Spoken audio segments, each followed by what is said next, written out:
Are you really ready for an engine failure? Pilots are trained to handle a loss of power, but we never know until the RPMs actually fall away how we'll handle it, and I was about to find out.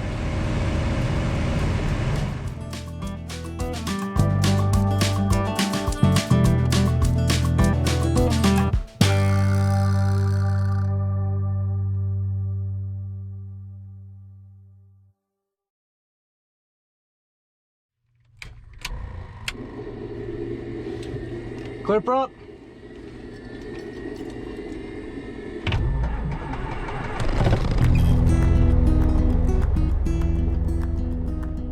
After delivering pet food to Indiana for the first leg of a Pilots N Paws mission, it was time to head back home. I set up flight following with the ground controller and taxied out for a scenic departure over Purdue University. Lafayette Tower, good afternoon. Cherokee 95402, ready, runway 5. Cherokee 95402, Lafayette Tower, turn left over course, runway 5, clear for takeoff. Clear for takeoff on course, runway 5, Cherokee 95402. Alright, final clear. 020 that's 17. Thank you. That's a big ol' 5 on the runway. Wind is 020, so a little bit out the left. Traffic's way out there on final. I see a 5 on the runway, 5 on the DG, and 5 in the compass.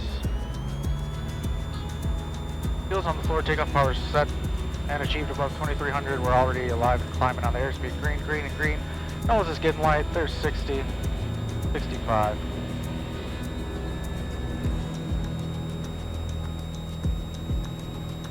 And accelerate to 85.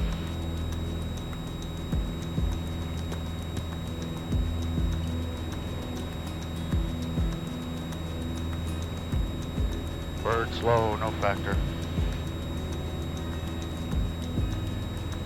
And Purdue University, just off the left wing and off the nose.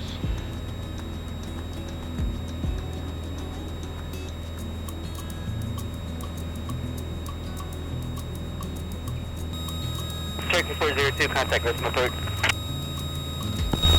Over to Grisham, Cherokee 402, good day.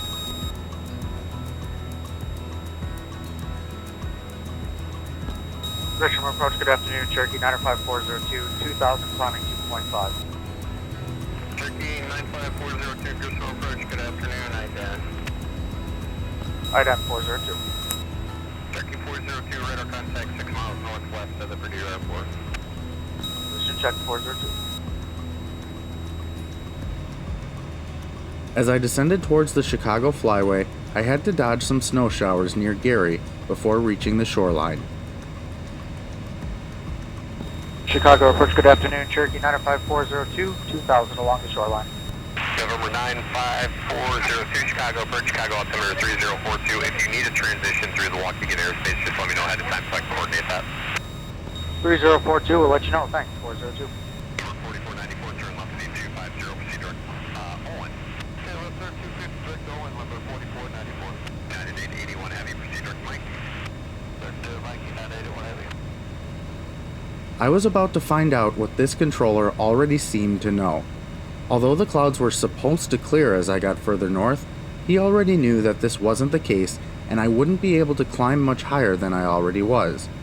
This controller was awesome and right away offered to coordinate my route through Waukegan's airspace.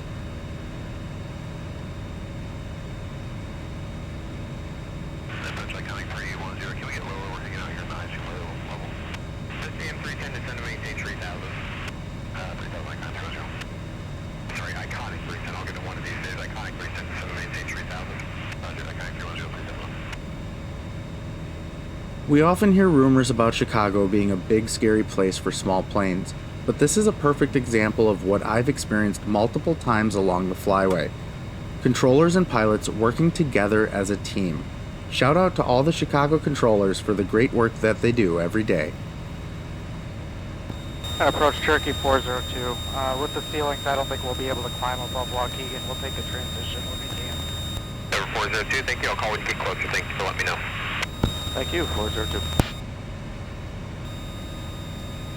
November 402, they said as long as you transition the airspace along the shoreline, that you can transition the Delta, but you have to be along the shoreline. Does that work for you? Yeah, I'll stay along the shoreline till I'm north of them. Thanks, 402. Thank you. Approach American 1872, 3.5, calling 5000 to 320 in the heavy. American 1872, Chicago departure, radar contact. Transitioning airspace was the theme of the day, and as I was handed off to Milwaukee Approach, they allowed me through Kenosha's airspace. This allowed me to turn away from the water and directly home. With only half an hour left in my flight, I was sitting fat, dumb, and happy, knowing that the rest of my flight should be stress-free.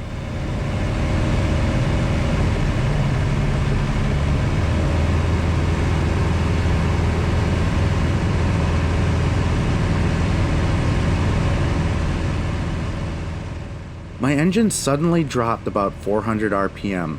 In the moment, my brain first thought, loss of power, I need to increase the throttle to get the power back. But I immediately stopped myself and instead enriched the mixture. This brought the engine back to life. I started thinking through my options in case this happened again. Kenosha was just off my left wing, but I wasn't sure I could make it if I completely lost my engine because I was so low to stay beneath the clouds. Then I started thinking about what could have caused this and how I could prevent it again. I didn't think it was a fuel issue because I had already been flying for 2 hours since I had last refueled. I opted to stay on the right tank because I knew my left tank was getting low. And even though I didn't think it was carb ice, I still added carburetor heat just in case. Yeah, temperature -6, dew point -11, so good spread. I don't know, that was weird. We got it fixed. The friction lock for my throttle and mixture levers are really tight, so I didn't think my mixture lever backed out, but it was still nice to know that I could overcome it if I needed to.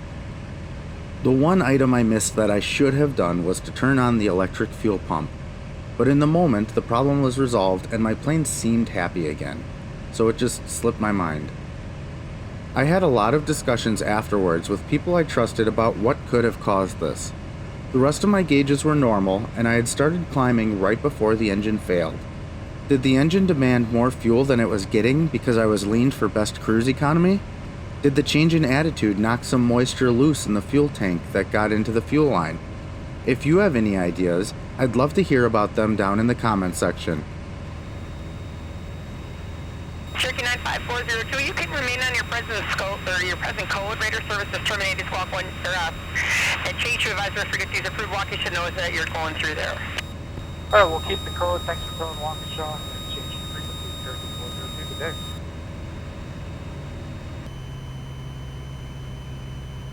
Capital Drive traffic, Cherokee 402, left crosswind, runway 3, staying in the pattern, Capital Drive traffic.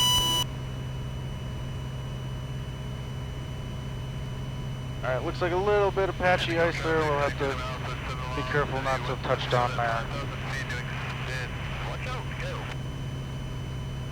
Alright, we're being 1500, under 115, flaps 10, pitch for 85. Capital Drive traffic, Cherokee 402, left base 3, full stop, Capital Drive traffic.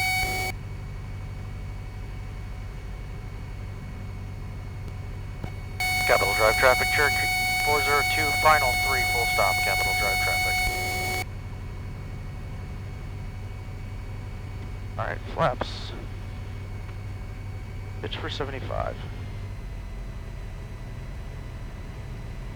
Wind's looking right down the runway. Runway looks clear.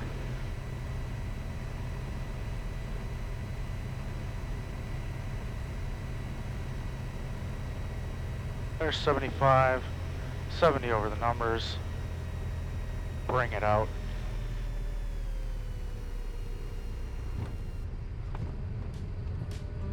And we stayed to the left to avoid the ice. A little bit of ice here, off the brakes, and back on the brakes. And we got our taxiway.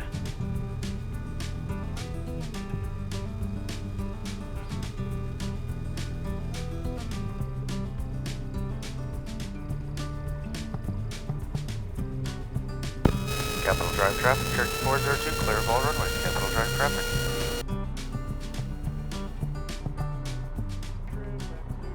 I was unable to reproduce the drop in RPM in later flights, but this is exactly why I try to have a camera in the plane. The ability to debrief moments like this are absolutely invaluable. Safely back on the ground, I took a moment to reflect on the day. I had flown a mission that would help pet owners that I would never meet in part of the country that I had never visited. I had flown the Chicago Skyline in both directions by myself for the first time. And most importantly, I learned that in the event of a possible engine failure, I acted immediately and for the most part appropriately. There were certainly things I could have done better and other options I should have considered, but it reinforced how important it is to stay sharp on emergency procedures. I hope this video encourages you to go out and practice something you haven't done in a while. As always, thanks for watching, and I'll see you next time on The Badger Pilot.